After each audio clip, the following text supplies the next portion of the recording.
from the beginning. Today we've got the Zoom H1 recording audio.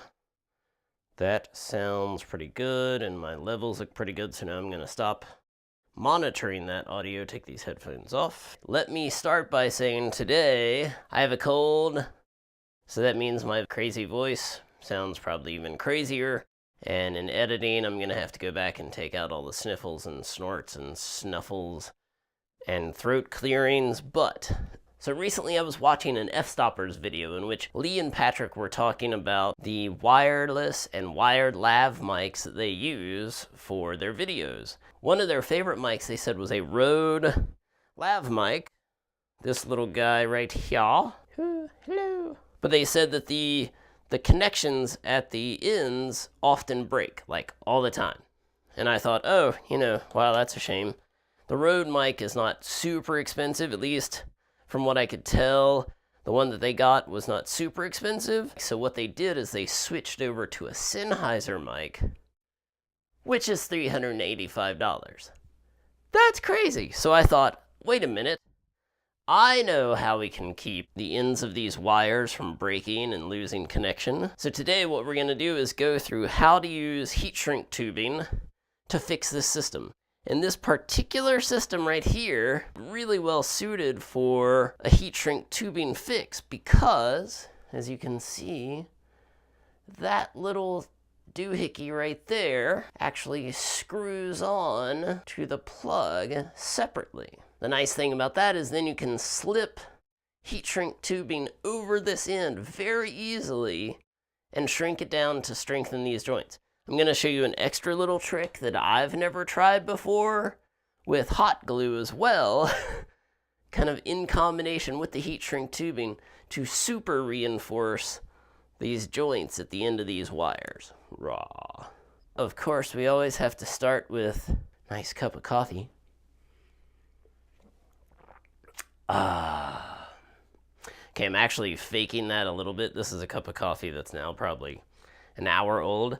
You can tell it's still really good coffee because it's still kind of tasty. This is from a local shop here called Palette, which you can see. Oh, look at that close-up shot. Palette. Today we've got 3 cameras going.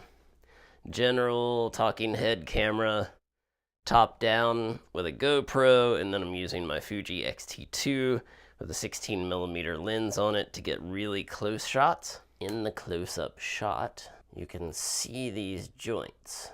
This is heat shrink tubing. What we're going to do is slip it, 2 bits of this over the end of the Rode mic, and you see like that's a really nice tight fit.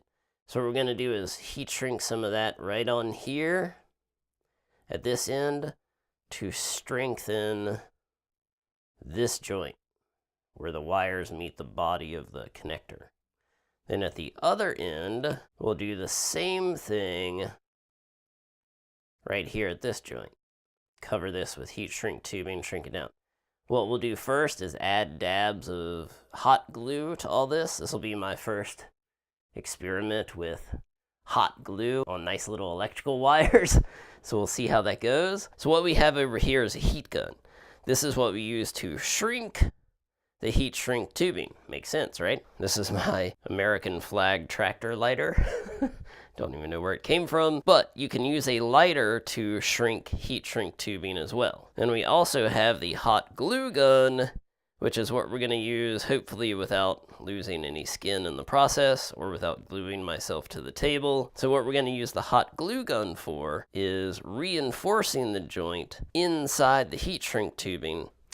We'll see if that actually works. By the way, the mic I am using today, right here on my sweater, in combination with the Zoom H1, is the JK mic that I talked about before in my earlier video. You can go check that out if you haven't seen that.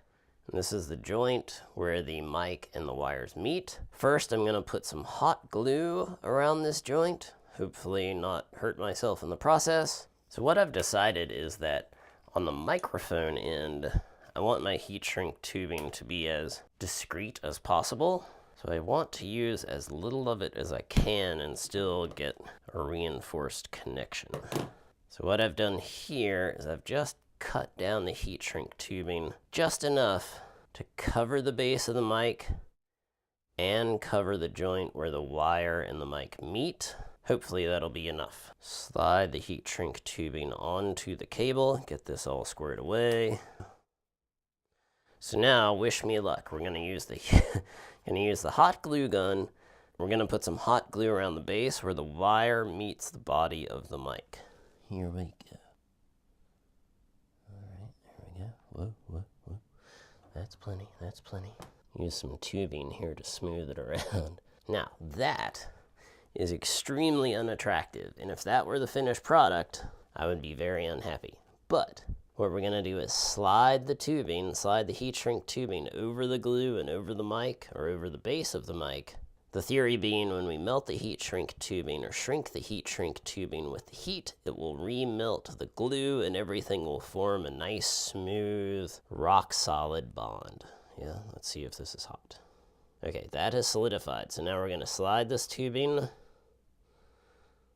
So what I did was I pulled a bit of the glue off. It was kind of getting in the way of the tubing sliding over it. And I really want to slide the tubing up as high as I can. But the important thing, I think, is I've still got glue covering this joint where the wire and the body of the mic meet. So let's see if we can get this up there now. There we go.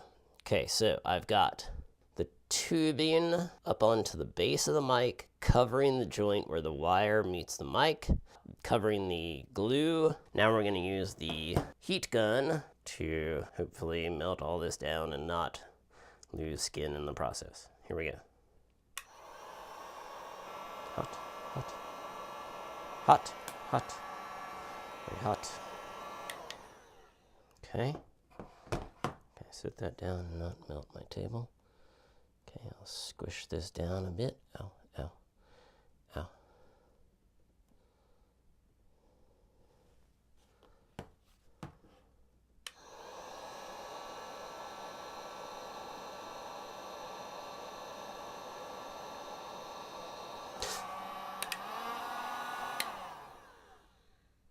Okay, so I've created a problem for myself here.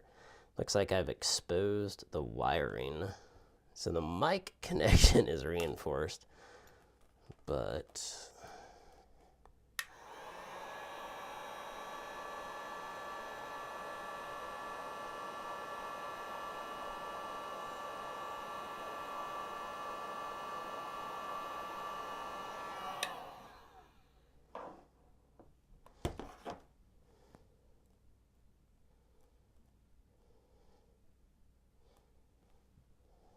now we will move on to the other end of the mic.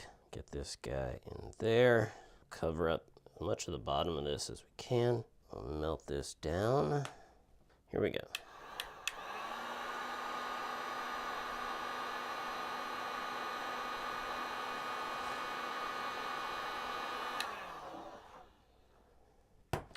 So you see it's quick and easy.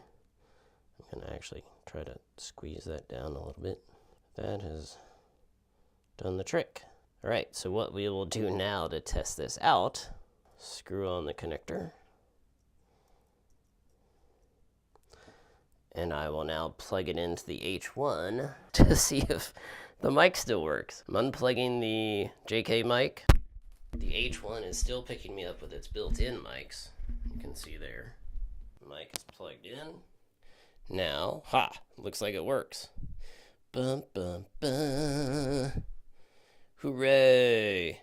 I'm going to switch back to the JK mic so I can put this mic in front of the camera and show you a problem I kind of created for myself. Back to the JK mic.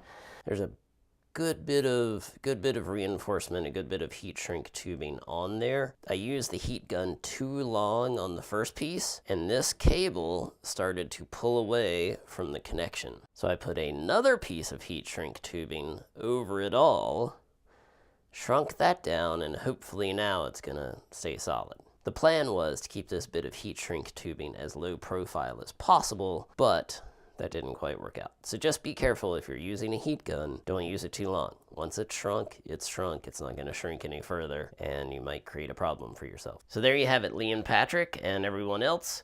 A good way, if you do it carefully, to reinforce your lav mics so that the wires do not split from the connectors at each end. Let me know what you think, and more to come.